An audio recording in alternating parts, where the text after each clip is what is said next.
Hello, we are live, back on LinkedIn Live. We missed last week, uh, had some technical problems, but we're back this week talking about the topic that we were going to talk about last week. Just make sure I'm got power here. La, la, la, la, la. Let's see. Battery's running low.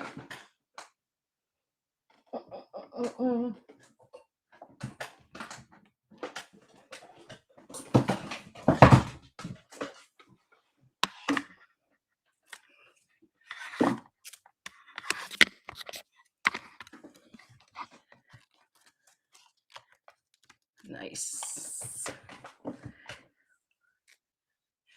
So if you're here with us for the live stream, leave a comment. Just say hi and maybe say where you're from. And I'll try to read the comments as we go. And I'll try to answer questions about independent consulting, because that's our topic.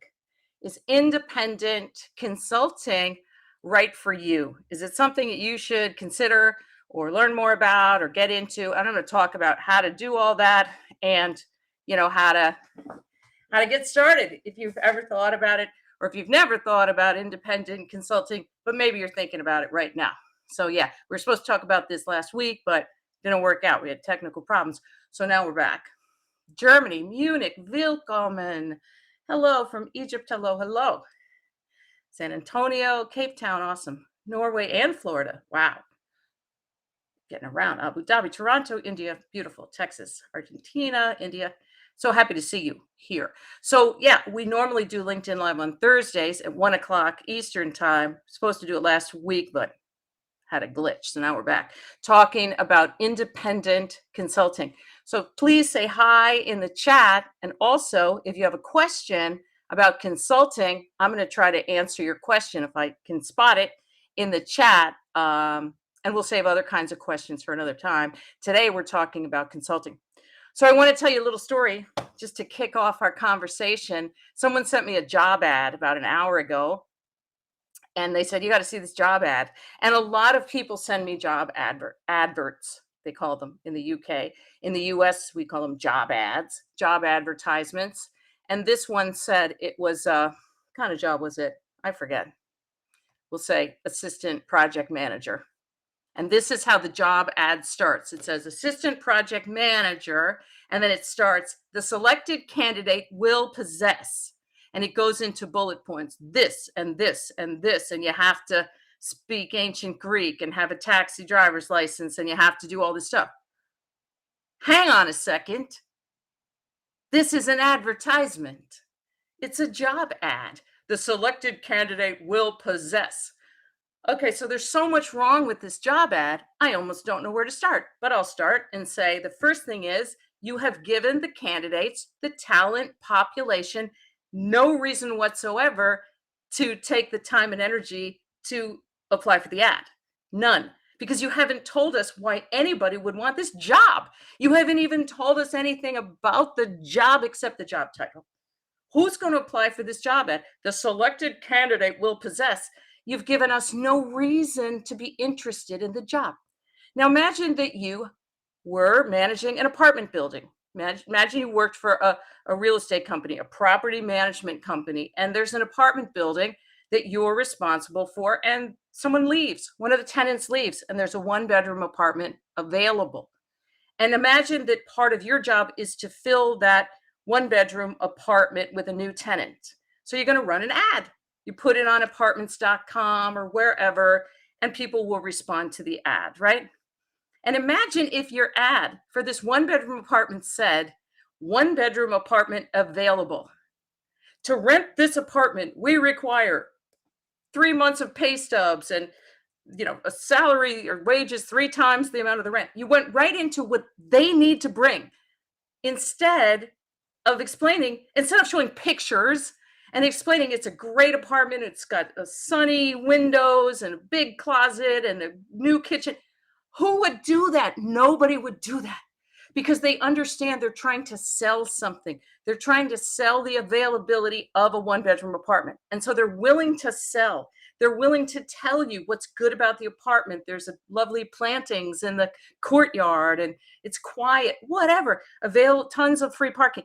No, this job ad wastes no energy trying to sell the job. It just says you must have. And then it doesn't even have the courtesy, the human courtesy to say you, the reader, the person who's reading this ad right now, in this case, me, as I'm reading this ad that someone sent me, you must have, it says the selected candidate must have, meaning it's not going to be you. It's probably not you, you loser.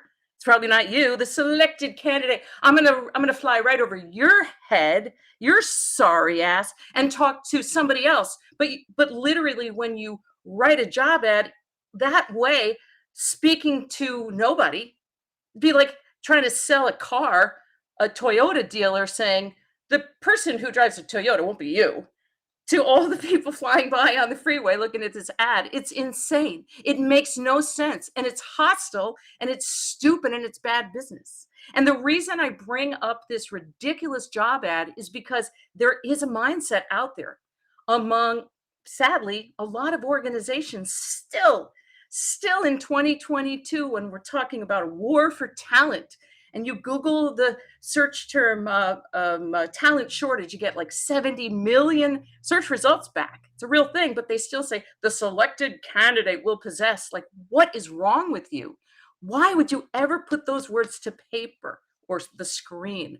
And so this is why I like to talk to people about, in this ridiculousness, in this ecosystem of folly, of really bad business decisions, like the decision to conceive of and then write and publish this job ad. No one with an ounce of self-esteem is going to apply for this job. How do we make our way in this ecosystem, which is kind of fractured and not in necessarily a great place regarding work, especially in the US? Let's be honest, especially in the US. It's particularly bad here because we don't have employment. We don't have any job security here. And this is one of the main reasons the folks at Starbucks and Amazon are unionizing, because, yes, of course, pay and benefits, but we don't even have anything. We could be laid off or fired tomorrow. And you see these companies literally firing people for being involved in the union. That's not a 21st century work environment, obviously. They need those unions. And all of us need more job security. We need contracts. And I know there are people here on the live stream right now saying, you guys don't have contracts in the US? No, we don't.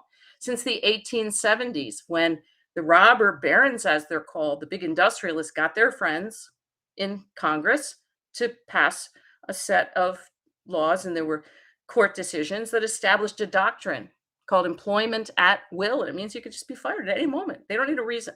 So it's not a great situation. So how do we get back our power then in the equation as we go forward, whether we're working full time or whether we're working for ourselves full time or some hybrid mix in between, is that we cultivate certain skills.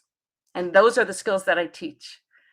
The skills I teach and we teach at Human Workplace, our company, are understanding your value, understanding your values, what's important to you and what you want and need in a career, and then how to monetize your skills and your talents, how to brand yourself, how to have conversations about pain and problems that employers face, and learning how to consult and how to work for yourself, even if you never do it, even if you only learn the process and step into it and understand what your value is and understand how to spot pain in an ecosystem and how to devise solutions to it and put a frame around them and scope them and price them and negotiate them.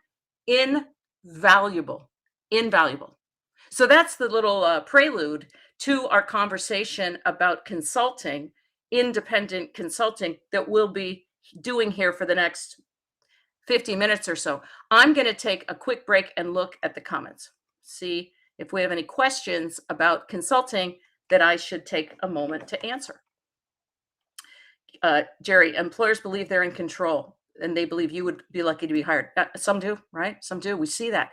That's the job ad that I mentioned is a perfect example of that. Free concert today. That's right.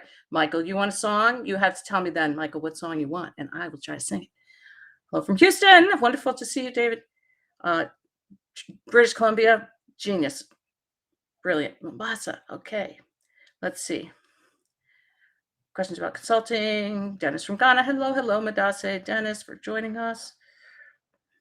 Sudan, wonderful. I was asked my hourly rate is. I was reluctant, but I did charge $600 daily, but that was a for sure fee charge. I was told and got it. Now I chose 45 an hour for part-time contract work. Why not, Lorraine? That's the way. That's the way. And I encourage everybody to do what Lorraine did and have an hourly rate. Have an hourly rate. And it's not going to be what you would get paid if you were working on a payroll for wages or for a salary. It's going to be 1.5 to 2.5 times what you would get paid as a regular job. Let me give you an example. Let's say you have a job, regular job. You fill out a timesheet or you're on salary and you just get paid every couple weeks. You get paid, and you get paid, $50,000 a year. That's the median salary for everybody in the United States. So $50,000 a year. That's about $1,000 a week. So you divide $1,000 a week by 40 working hours. It's what is that? Come on. So sad. It's $25 an hour. Okay, but you're not going to charge $25 an hour to do an hour's worth of consulting work, because that $25 an hour, you discount your price, the price of your services, because you have a regular job and you're going to get that paycheck. And they may also give you health insurance or vacation time or other benefits, and you don't have to go out and get the business. You have the job. So when you go out and consult for your neighbor, for your friend, for somebody at your gym or your place of worship or your kid's school, you're not going to charge $25 an hour for that work. If you get paid $25 an hour by your full-time employer, you're going to charge $40 or $55 an hour, $60 an hour, because there's so many other costs that are not covered. Does that make sense? And because you're doing them a favor. And listen, if somebody doesn't want to pay you $50 an hour to solve their problem, it's not a very big problem. And then they probably shouldn't spend any money to solve it. And part of stepping into consulting, like everything that I teach, is stepping into our own power and realizing we bring a lot, and we tend to diminish and undervalue ourselves. You may have experienced that. Georgia, boy, Memphis, beautiful, beautiful. Guatemala, wonderful. And Tony, most of the job descriptions are trying to replace people that have worked themselves out of a contract unappreciated. I mean, knowing what problems you solve, what those problems cost organizations, and then pricing yourself based on the cost you will defray or cause an employer or an organization to avoid is brilliant. If you think, well, I can get $40 an hour consulting, that would be cool, $40 an hour, and maybe I could consult maybe 5 hours a week and make an extra $200 a week. That's 10 grand a year.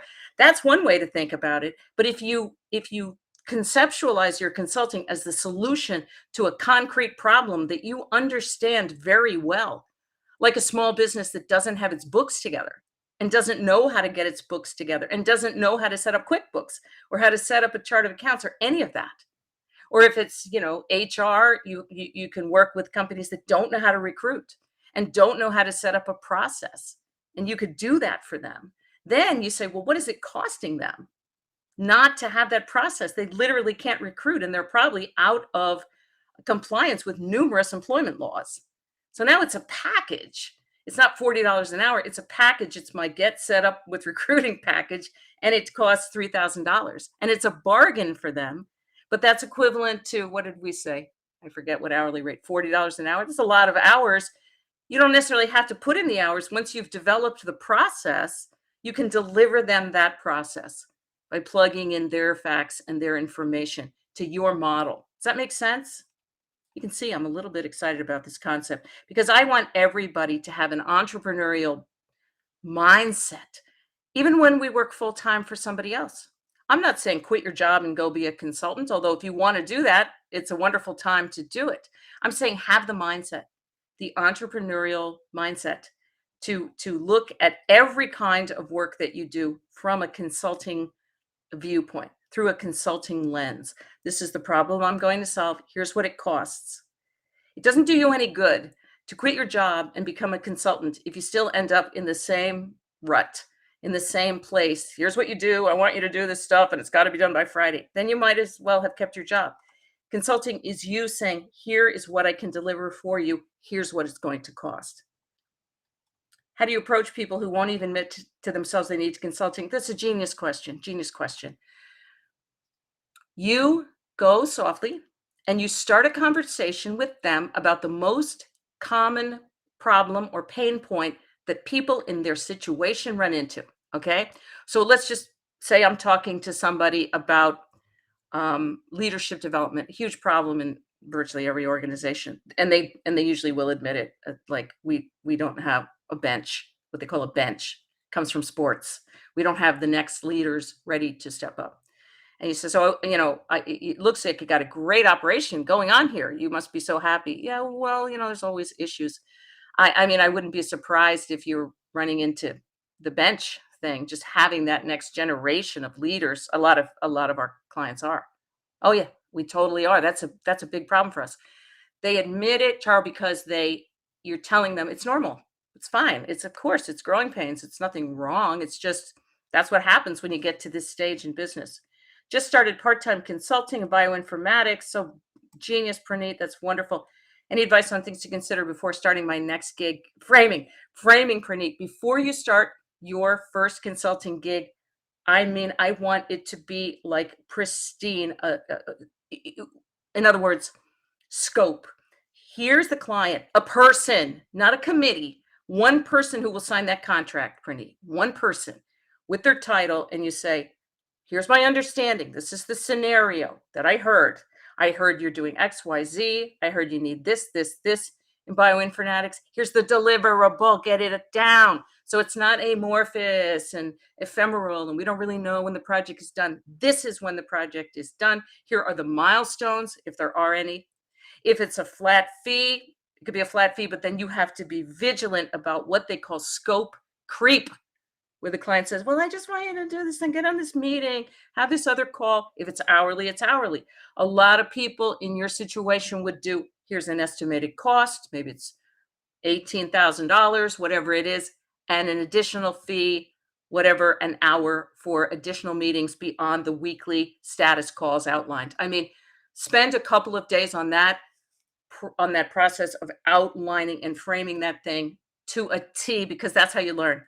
I have a consulting contract and also a speaking contract that if I tracked changes, I don't use track changes mode, but if I did, you would see 400 changes. And every one of those changes was inspired by a client asking for something and expecting something that wasn't defined in the contract. And it was like, thank you, that's going in the contract now, right? It's going to be defined so that we don't have any issues later. All right. Let's see, one more consulting question and we will jump back into our loose agenda. Being honest here, a lot of men are threatened by a woman of color that knows her value and ask for equal involvement in decision making. It's true. Yes. And they are, and there are a lot of people that have any number of, here's the thing, Elizabeth. You speak the truth. It's absolutely right. And so that's a sort of an overarching societal issue, isn't it? People that are intimidated by you, people intimidated by me, intimidated by anyone, don't like preferences, biases, unspoken, unknown. They don't even know, right? Our biases. We don't know our biases. What are we going to do about that? We are not going to, in your consulting path and your life path, deal with that sort of amorphous looming societal issue. Same thing with age discrimination. People say, what do I do about age discrimination? The thing that surmounts age discrimination and the intimidation you are talking about is your ability to solve their pain because they stop caring. They have to. At a certain point, if you show up with the pain relief to the actual pain they're feeling, all of a sudden they spin around the table, figuratively speaking, to say, oh no, Elizabeth is amazing. She will help me out of this, and you will be their guru. When we approach them, the client population, like a monolith, it doesn't work. We have to approach individual people and it works. It's just like job hunting in that respect, right? I'm sure there are people that didn't hire me or didn't hire you or didn't hire somebody for bad reasons, like terrible reasons. And also, so what? Because there's 7.5 billion people in the world and you only need a few clients at any one time. So we're not going to necessarily tackle, these sociological, anthropological issues in your consulting business. You can note them and say, oh yeah, there's tons of people that wouldn't hire me for all kinds of reasons, goofy reasons, silly reasons, inappropriate reasons. I don't have time to even think about them. I'm really working with my clients and the people that resonate at my frequency. Francisco, how to get your first job in consulting if you have no reviews. You may never have reviews. You may have reviews, you may have testimonials. You may not need that. I think we are very social media minded, and that's probably a good thing mostly. But it's word of mouth. And the very first project could be for your sister-in-law, and they could pay you in cupcakes. It could be your first project could be pro bono. It could be for a very small fee. It could be for the review. You could say, I want a testimonial in exchange for redoing your website copy. You're going to slide in however you do. You do not have to do a big formal project the first time. You just have to get your feet wet. And that's actually where all the learning is in those first few projects. You say, oh, okay, I got this. I was terrified, folks. Let me tell you, I was absolutely certain I am a W-2 employee in the US. That means a salaried employee, or I'm on the payroll. I'm never going to be anything different than that. I would be terrified to consult. It just sounds like the worst, scariest. I don't know how to sell. I don't want to do it. I'm not good at it. I was 100% against working for myself in any way. I'm not going to do it. And then my boss said, my regular full-time boss said, hey, I got a call from a man who has a company in our same industrial park where our building was, and he needs help with HR. Can you just walk down there tonight after work and help him? And I told him what it would cost. And I was like, oh, what are you, my manager now? He said, if you're game to do it, I think it would be a good experience and you would help this man and it would be good. And I was like, all right, I'll do it. And I walked down there with my little notebook, just terrified, walking 2 blocks. I'm not going to know. I'm not going to be able to help this man. I'm going to embarrass myself. This is going to be the worst thing ever. And I go in there and this gentleman says, yeah, I have this company and we have these employees and my grandfather started the company and I guess I'm not up to date with HR stuff. And I said, well, what do you have in place as far as HR infrastructure? And he said, we pay people. And I said, okay. Do you have, like the mandatory posters on the back of the break room door, a handbook? No, nothing. Oh, okay. So I go back to my office, or by then my house, my apartment, and I type out, I can do this, I can do that, I can do this, I can do that. And I worked for this gentleman for probably 3 months after hours. This is not hard. It's not complicated. You would look on Google and say how to set up an HR infrastructure for a small company. None of it is complicated. And I did that. And the money that he paid me, it felt different. It felt different from my regular salary because I could immediately see the impact of my work. And it felt like he was paying me for my expertise, weirdly, in a way that my regular job wasn't. Even though I liked my job, it was like, oh yeah, Liz, she's here, she does HR. This guy was like, oh, thank you. I needed this. I really appreciate your advice. It's just different. And it was really good for me. And it turned on a light bulb that I said, I thought this was going to be a horrible, horrible experience and scary and embarrassing. And it was easy and fun and affirming, validating. And I like the money too. And I want everybody to have that aha. That this is such an important part of our lives, our working lives now, that feeling like the only kind of work I can do is a 40-hour-a-week job on a payroll, in the employee database, is so constraining you and your value and your creativity and your earning power that I want to loosen those shackles around you to say, yeah, you could do that. You could work full time, but you could also do this. You could consult part-time alongside your regular job and grow your skills faster and therefore your earning power faster than you would at your regular job. Okay. One more question.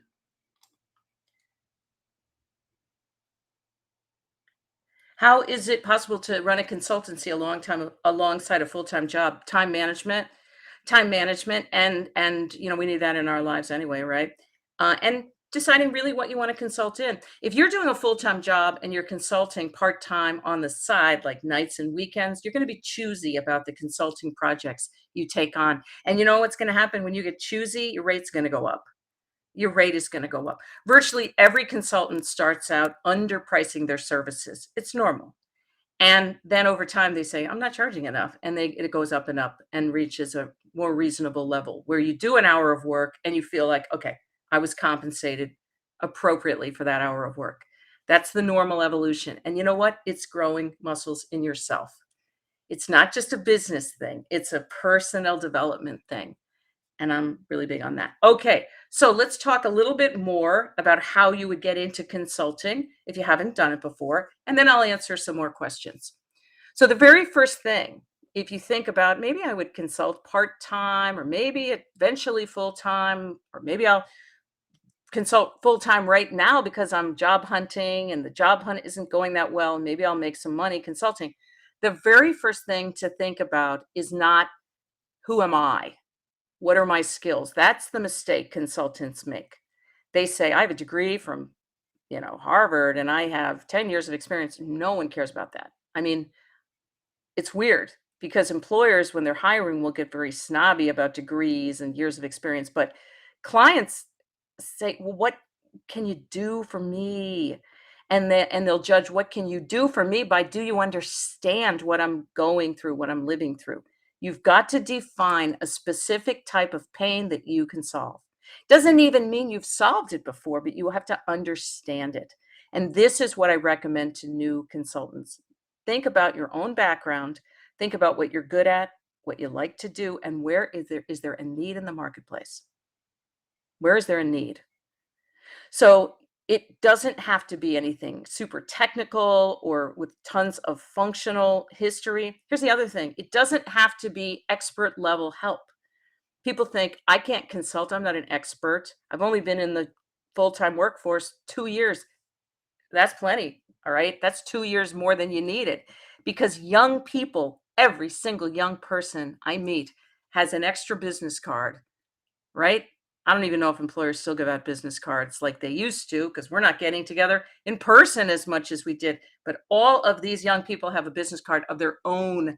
They got it from Vistaprint or somewhere else, Staples, and it says their name, web design, or whatever, something that they do, office organization, bookkeeping, something they taught themselves how to do. They could have learned it on YouTube, and people do teach themselves on YouTube and then make a lot of money supporting themselves with skills that they acquired outside of the regular job environment. And that's what we need to get hold of. All of our credibility and all of our learning is not going to come from our full-time employer anymore. Like, I rest on my history as a HR leader in large and small companies, but nothing that I do now is something is what I did back then, right? It's things that didn't even exist, and I've stepped into now what is happening in this 21st century and what the needs are here, and it's the same thing with you. You're going to look at what is going on in my area that I can survey, the landscape that I can see from my vantage point, what is a problem I could solve? And it could be a problem for employers, for organizations in HR, in marketing, in IT, in sales, in production, in supply chain, in every single function. They have problems in merchandising, in credit and collections. Could be a problem that individuals and families have, could be educational assistants. There are consultants who help people pick a summer camp for their children and they support themselves that way, right? It could be a method that you develop and you sell a course online. It is something that you grab onto, that speaks to you, that you are interested in and willing to pursue and learn as you go, and you can monetize that. Make sense? So the first thing to do is identify a pain that you can solve and start thinking about what your solution looks like, because that's really what you're going to sell. You're going to Start conversations with clients very gently and very politely saying, I wanted to reach out because I'm hearing from a lot of people who have X problem. They are spending too much on utility bills. And so I have, some methods and approaches that have helped people, or have the potential to help people save money on utility bills. And that's your business. And you price the first projects very reasonably, very competitively to kind of test your muscles and test out this process. And then the next one's a little more, and the next one's a little more. The days of you can't consult unless you have 20 years of experience are so long gone, so long gone. There are whole fields like digital marketing springs to mind. There's no degree program that has kept up with the marketplace. And I wouldn't tell anybody to go get a degree in digital marketing. It's going to be behind because the people teaching, God bless them, are not practitioners out in the world, unless maybe it's a community college. But otherwise, the digital marketers who are making bank and having a great time consulting, they literally learned it by doing it, by looking at what the tools are and what is all the software and how do we fit it together. And there are huge numbers of people doing this. And luckily, there are huge numbers of clients who need the help. And that's what we're doing. We're stepping out of this sort of institutional mindset where an employer will keep me safe. No, they won't.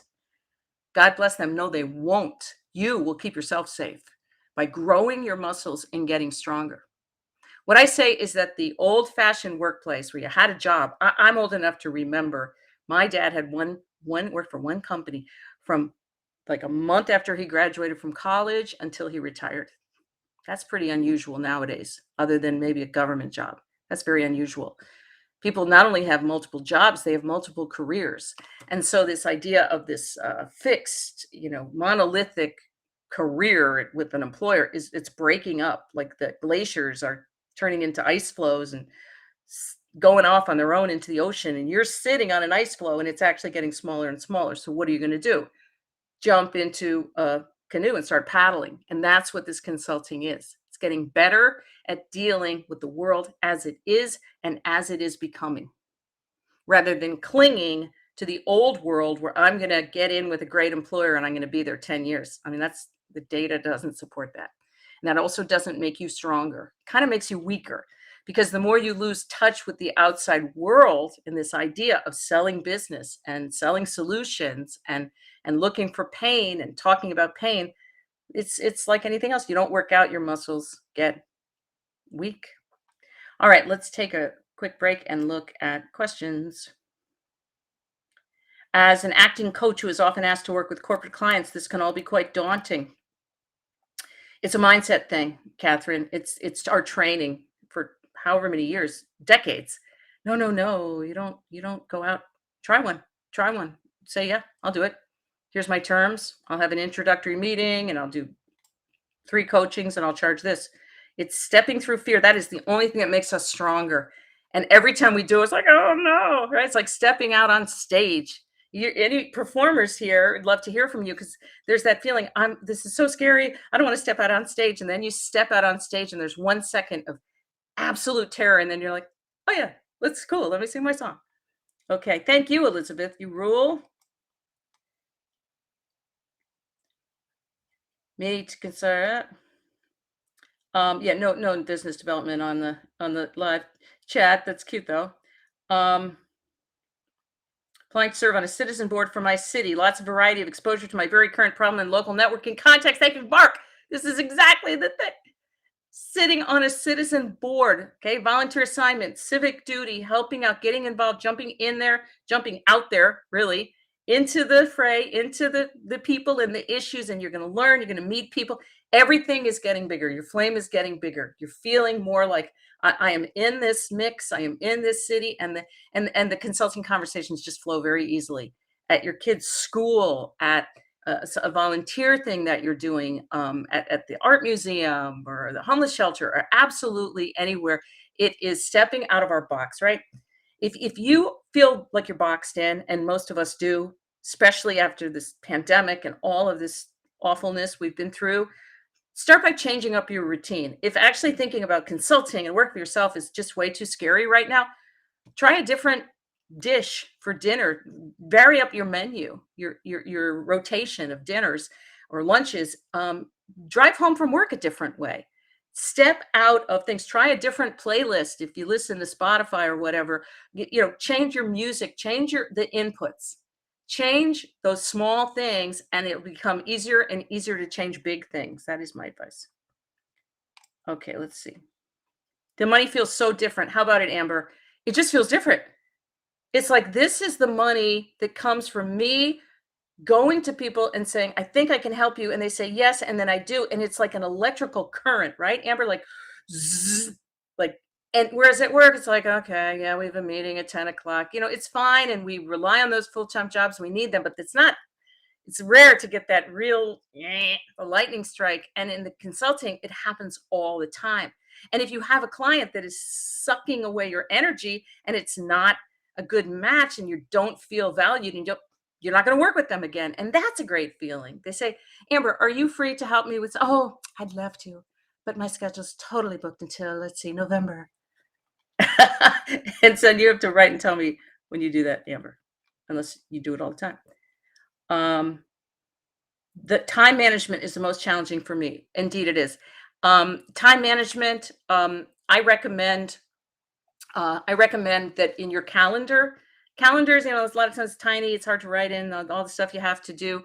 You you subdivide your time, so you literally give time, maybe every day or every other day, to the stuff you need to do at home and the stuff you need to do for your full-time job and the stuff you need to do for consulting. However, here's the great thing. When you pick up something chunky outside of your full-time job, doesn't even have to be consulting. It could be the Citizens Board. It could be another volunteering thing. It could be like with me, I was a HRBP, but I was also singing opera the whole time. So I have to go, I have to be at rehearsal, I have to be in the right headspace, I have to warm up in the car.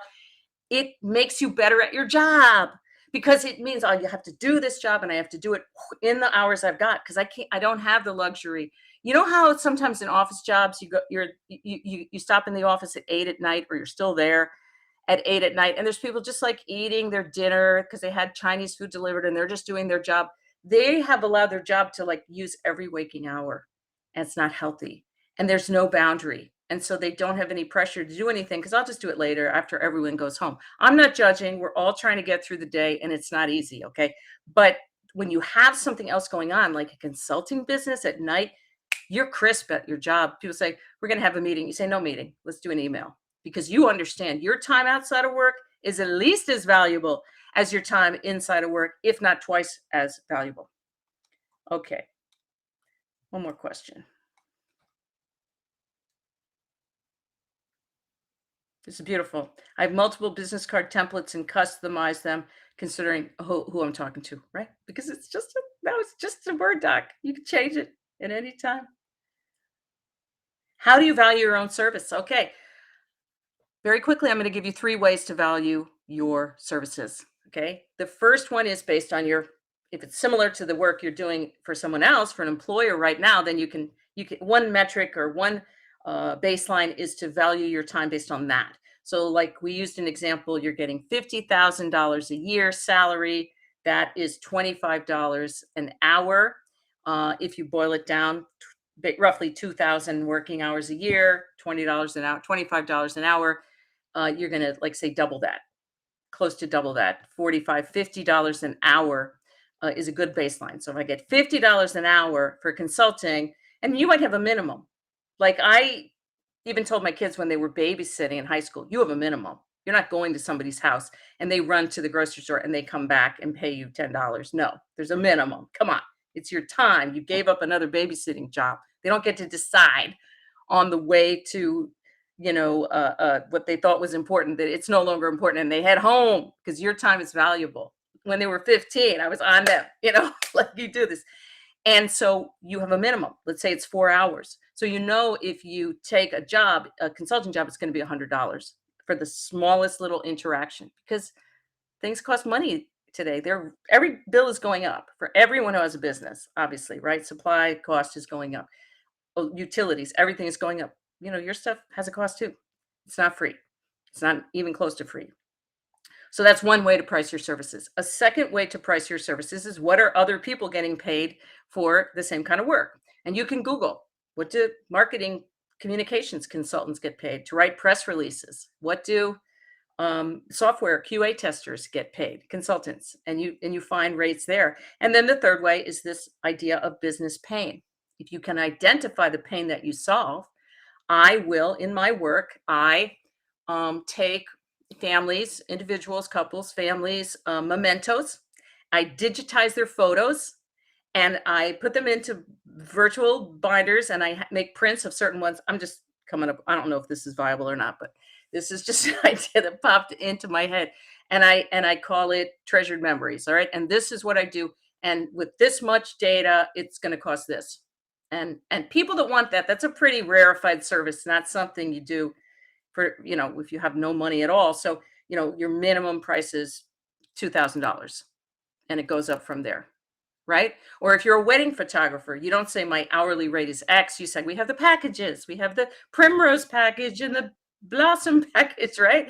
You package things so that people can see an answer to their pain. And you say, if this, wouldn't cover all of the bases, every single detail you need taken care of, the hourly rate on top of that is $65, whatever it is. Okay. Would you first try to build a client database before quitting your full-time job? Jacqueline, great question. You would certainly absolutely build a stable of clients or a database. You would definitely want some solid business. A lot of people will quit their full-time job when they have 60% of their salary replaced. Obviously, at that time, they're running ragged because they have no free time. Something has to give. A lot of people, Jacqueline, what they'll do, and this is so brilliant, is they'll say to their manager, look, I love working for you, but I need to consult. I get to do more stuff that I like. I get to do more creative stuff and I get my time back. Because when you consult, you get your time back. It takes a lot of time, but you get to decide when. And that's so unimaginably valuable. When I left the corporate world, I had little kids. Now they're big, but they were little. And there would be things at the preschool and I couldn't go because I had a corporate job. Once in a while, I would just sneak out and go to the thing and I would say, how ridiculous is this? It's the year 1999 or whatever. What? I should be in control of my schedule. I know I add value to this place. Can't I decide what container it's delivered in? I kind of could, but a lot of times I couldn't. There were standing meetings and all this kind of stuff. So I started consulting, and the first thing was I got a paper planner, and I skirt up party at the preschool. I'm going to be there. And then a client would say, can we meet at 10 o'clock on Tuesday morning? 10 o'clock's booked, but how about 2 o'clock? It was completely up to me. And that was like, and you know what? That doesn't diminish your value to clients when you say, I can't meet at 10. They like it because it's like, oh, that person is in demand. Yeah, I am. I'm in demand at the preschool. All right. Quick thought. All those now have a job. Okay. Do you bill for office work, travel costs, or is that built into the cost? Travel costs, probably, yes, you do bill. If you have to go there, if you have to go on site, remember I said I modified my consulting contract 500 times? Yeah, that was one of the first ones. Travel costs, let me drive an hour to your office, drive home and wait, and then drive an hour for another meeting. No, that's all built in. But office expenses, no. I mean, and not unless they really kind of own you, in which case that defeats the purpose. You would cover your own office expenses. Now, if you have to buy some software just for them or get some kind of license just for them, they're paying for that. How about hiring support? Oh, yeah, Elizabeth. Oh, yes, yes, yes, hiring support. Recruiting support right now could be sourcing candidates on LinkedIn and talking to them. Could be supporting the interviewing process. It could be, there's so many ways that companies could use help with recruiting. Is there consulting software and how do you use it? There's all kinds of CRM, customer relationship management programs, Randy, for business people in general. I don't know if there's anything particularly for consulting. I don't know. And I've never heard of anything particularly that recommended or felt any need of anything like. What do you have to do? You have to keep track of your clients. You have to keep track of your business development activity. That's also CRM stuff. You might have digital marketing to just keep dripping on their heads. Like, we're doing this, we're doing that. Maybe you're interested and you have to build them. So if there is something, do you have a contract template? Oh, yes, I do. As a matter of fact, I am about to launch a 6-part free video series detailing how you step into being a consultant. So definitely leave a comment here, even if you don't have a question, just drop a comment of any kind here, and I'll send you the link to that video series. Because yes, this is a great question, Frank. The contract is very important, right? What is in that contract? You're going to have to define who you are, who they are. Who's signing the contract at the bottom, right? They have to be an officer of the company, or they have to be authorized to sign, right? And then you have to define what the project is, what you're going to be doing. How are you billing them? Is it hourly? Is it a project rate? None of this stuff is complicated, but you just have to know, right? How do you get paid? People say to me, I would consult, but I can't wait 6 months for these big companies to pay me. I don't expect you to. That's ridiculous. If you're an independent business person, you have to get paid up front. You say, I need to get paid a third at the beginning of the contract, a third, a second third at the 1/3 point. So if it's a 3-month program, that at 1/3, the 1 month mark, and the second third at the 2 month mark. So there's no overhanging debt. They don't have it. There is no accounts receivable because you don't have a collections department, right? You need to get paid in advance or you don't do the job. We have this idea that's sort of trained in us, like we have to come on bended knee, please your majesty. What? No. If you bring the pain relief that they want, these are not enormous sums. You're not going out here charging anybody $800,000 for a consulting project. You're doing a consulting project for a very reasonable sum of money, the kind of money they spend all the time. You get paid in advance, and then you do the work, right? All right. One more question. Let's see. Can't find the slider. There it is. Yes, Susan, I'd like to have access to the upcoming video series, and so you shall, because after this session, in the next 24, 36 hours, I will leave a comment for everyone who commented, and I'll give you the link to that upcoming free video series. I'm kind of passionate about this topic. A, because I'm a convert myself. I was dyed in the wool corporate Sally all the way. I literally couldn't picture myself working independently for a company. I just thought it was terrifying. And then I got over that. And now I think it's so essential to grow these muscles and these skills. It helps you on your full time job too. Having consulted helps you in your full time job. Just for an example, easy example, your manager says, hey, Sally, can you do this project this weekend? And you say, oh, I'd love to help. This weekend's booked, but let's get together and talk about that on Monday. Boundaries. We're learning to set boundaries, which a lot of us didn't learn as kids. School doesn't teach it. School actually kind of helps teach you not to have boundaries. Work teaches you not to have boundaries. And so we're getting stronger personally. And that's even more important than getting stronger professionally. And they're also kind of the same thing. People say sometimes, who are these people that start working for themselves and they build a company, when they're at a young age or in middle age or whatever, and how do they do it? Something clicked in them and they said, I'm not doing this anymore. I'm not going to be anybody's doormat. It's not satisfying. It doesn't get me rewarded. It doesn't make me feel good. And I have to stand up for myself and I have to stand up for my value. In my case, it was I'm doing HR a million years, and I was vaguely aware that I was doing HR differently and leadership and communication differently, but I didn't really have a good handle on that because I was so busy doing it, doing it in our company, the companies that I worked for. And it wasn't until I got out of the company and took a breather, the company that I worked for was sold, and I was singing and I had all these little kids, so I was busy.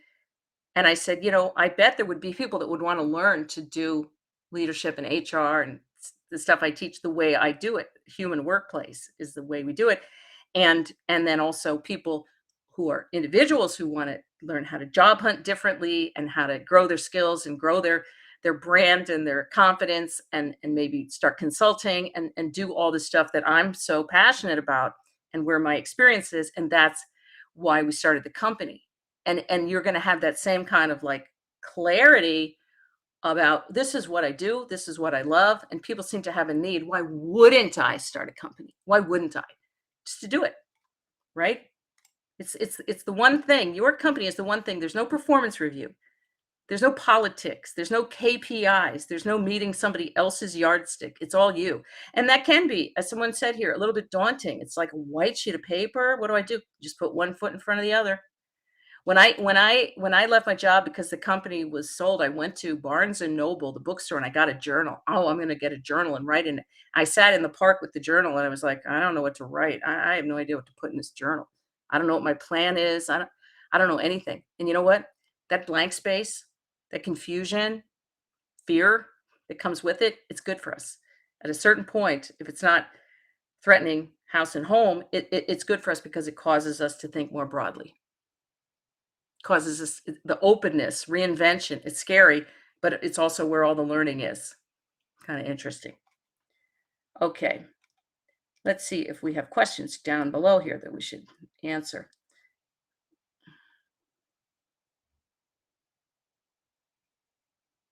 How do I generate consulting clients? You're going to get your first clients probably through your own network, through your content on LinkedIn and other platforms, the things that you write, little, they don't have to be long blog posts, just a paragraph, an observation that you have. It seems to me like the three things that are most important in recruiting today are bing, bing, bing, or whatever your topic is, supply chain management, right? Any topic at all. Which brings people to you and to your LinkedIn profile through your network, through your content, and then through your outreach. So, gentleman mentioned, I'm sorry, I forgot your name temporarily, getting out into the community in a citizens advisory board, and there could be any number of volunteer things. It could even be an industry association that you could even join with the intention of networking and launching your consulting business that way through their context, their what's the word, affirmation, encouragement, right? And just refining and refining and refining. Who is this audience? What is their problem? And what kind of solution would I offer? It's way more important in the end that I have all these degrees, that I have all that will come in. That piece, your formal credibility in the working world, will come in at the end of the sales process. So they say, well, what's your background? That's not the first thing they ask. When you show up being able to talk intelligently about the actual problem someone is dealing with, they'll listen. That's the one conversation they'll listen to. And I have hired so many consultants because they reached out to me with a relevant message. That's what they did. Back 10 years ago, when I had a desk phone sitting in my office and I would pick up the phone when it rang, that era, a gentleman called me and said, I'm calling you from Hyderabad, India. I know you do a lot of webinars. Could you use someone to do a really high quality transcription with fast turnaround? Yes, I could. Absolutely. Boom. He did all my transcription until that got automated. And now he's doing other things. Now you can automatically transcribe your audio. But that he didn't say, I do transcription. I don't know if I could have even attached to that. I'm in the middle of something else. He said, you do a lot of webinars. Don't you want a written copy to use in other ways? Yes. So I do high quality, fast transcription of audio content. Oh, yeah. And it's a good price. And it's very, you're not going to have to edit it. I'm sold. Okay. We were on the phone 45 seconds. The only funny thing about it was, of course, the cultural thing. So I use a lot of vernacular slang expressions. And I would say in my talks, chomping at the bit. This is a horse chomping at the bit, like eager to get going. So in the transcriptions, it would come out chopping at the bit or shopping at the bit, which made me think shopping at the bit. The bit is not a store, as far as I know, but then why should the Gap or some other dumb name for a store be a store name? It's not his fault, right? And I don't mind doing a little bit of editing. But this is a story about just showing up with the solution, maybe before I even realized there was pain. And someone asked about that before. You show up with an easy solution. Yeah, why wouldn't I? Once in a while, someone tells you about an app and they say, hey, there's this app that does this or that, and it's $2 a month. And you say, yeah, sign me up. There's no decision process because you need that.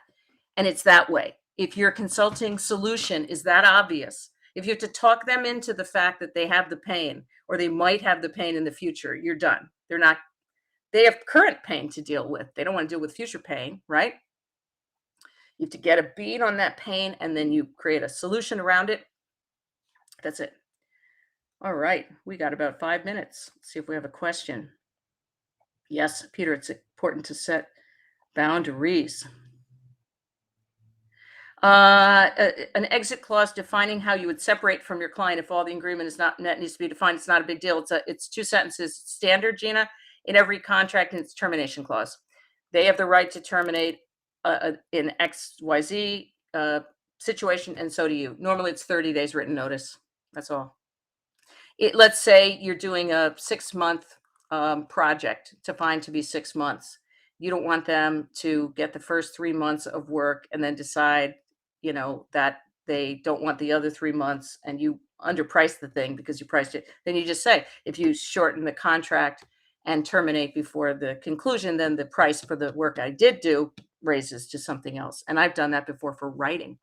I said, the price for this many stories in your publication is going to be X, but if you only take half X, the price is still X. So, you know what I mean?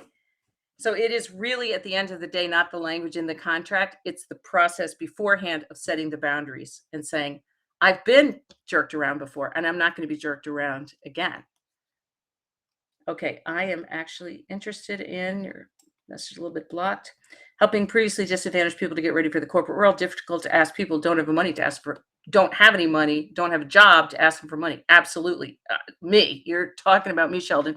I've been, yeah. And I give away, reams and reams of free job search and career advice, every day, week, month. And I'm happy to do it because I'm making money a different way.